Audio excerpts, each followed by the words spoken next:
Hello and welcome. It's totally understandable to feel anxious about air pollution. I mean, who doesn't? But that anxiety, it's not very useful on its own. So today, we're going to take that worry and turn it into a real, actionable plan. A way to build your very own safe air sanctuary right inside your home. All right, let's get into it. First things first, what are the stakes here?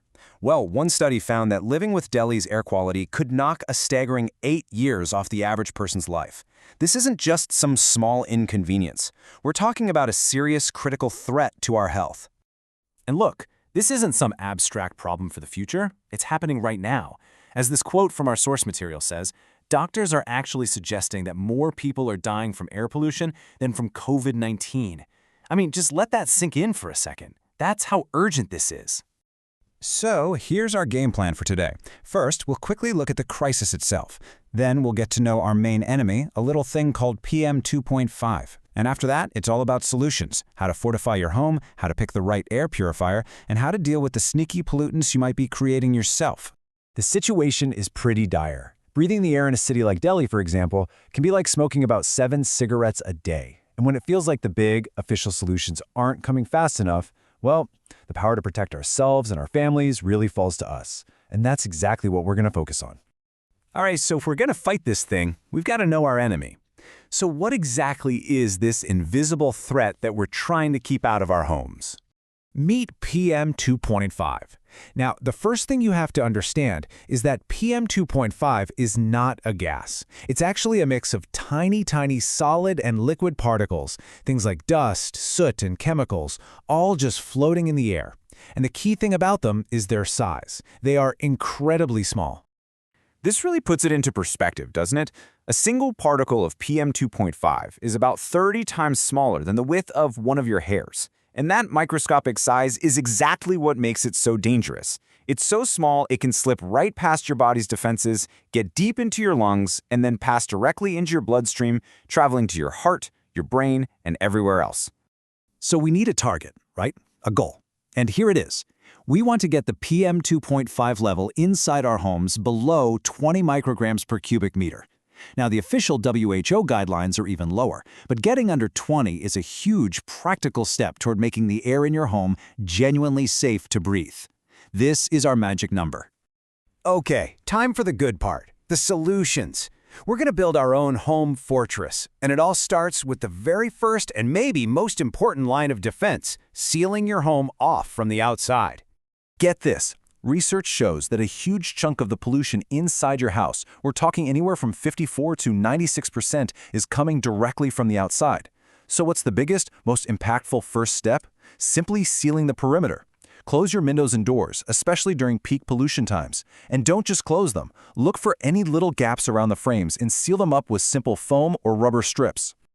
Now this is fascinating because it might just change how you clean. Once those nasty particles get inside and settle on your floors, how you get rid of them matters a lot. If you use a dry broom, you're not really cleaning. You're just kicking all those settled particles right back up into the air. One study found it can increase airborne particles by 8 times. Instead, use a wet mop or a vacuum with a HEPA filter. That way, you're actually capturing and removing them for good. All right, so sealing and cleaning. That's your passive defense. Now let's bring in the active defense system for our fortress, the air purifier. I know it can seem overwhelming with all the options out there, but it's actually super simple once you know what to ignore and what to focus on. Let's just cut through all the marketing noise. Forget all the fancy features and confusing tech specs.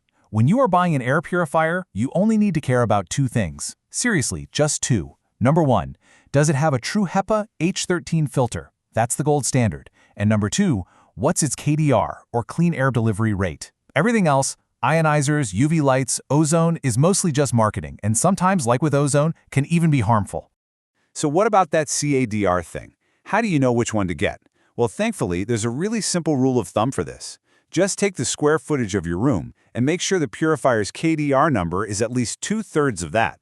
So for a 300 square foot room, you'd want a KDR of at least 200. It's that simple. It just ensures the machine is powerful enough for your space. Okay, but let's be real for a second. A good purifier can be pretty expensive, right? And clean air really shouldn't be a luxury. The great news is you don't have to spend a ton of money. There is an incredibly powerful and affordable alternative. This is the DIY air purifier, often called a Corsi-Rosenthal box, and it is so simple to make. You just get 4 standard HEPA filters, tape them together into a box, and then you stick a regular old box fan on top, pointing up, so it pulls air through the filters. That's it. All right, I know what you're thinking. Does this homemade contraption actually work? And the answer is a huge, resounding yes. Research from a U.S. government agency found these DIY boxes can slash the number of PM 2.5 particles in the air by an incredible 73%. It is a total game changer, low cost, but super high impact. Okay, so you've sealed your fortress, you've got your purifier running, you should be all set, right? Well, almost. Now we have to talk about avoiding what you could call friendly fire, the pollution you might be creating inside your home without even realizing it. Take a look at this number, 779. Just let that sink in for a moment. According to one study, that was the PM 2.5 level created in a room from lighting one single incense stick. The takeaway here is huge. Sometimes the air inside your home can be way worse than the air outside. So what are the big offenders here? Well, it's basically anything that burns. That means incense, candles, and a really big one, gas stoves. One study even linked gas stoves to a 42% higher risk of asthma in children. The fix? It's not about not cooking. It's about ventilating. Use your kitchen's exhaust fan while you cook, and let it run for about 15 minutes after you're done. Okay, we have to talk about this one, because it comes up all the time. It's this wonderful idea that we can just fill our homes with beautiful plants and they'll naturally clean our air. But when it comes to these tiny PM 2.5 particles, does the science actually back that up? Well, here's the reality check. While we all love houseplants and they're great for so many things, to get the same air cleaning effect as a decent ventilation system, one analysis found you would need, get this, more than 500 plants in a small 50 square meter home. So yeah, plants are not a replacement for a good HEPA filter. So let's put it all together. Here is your simple, straightforward action plan. Your 5 steps to a safe air sanctuary. 1. Measure. Get a simple monitor so you know what you're dealing with. 2. Seal. Plug up all those leaks. 3. Clean smart. Capture the dust, don't just spread it around. 4. Purify. Get a HEPA filter, whether you buy it or build it. And 5. Ventilate. Get rid of the pollutants you create indoors. Look, at the end of the day, you can't control the air outside. That's out of your hands. But as we've just seen, you have so much control over the air inside your home.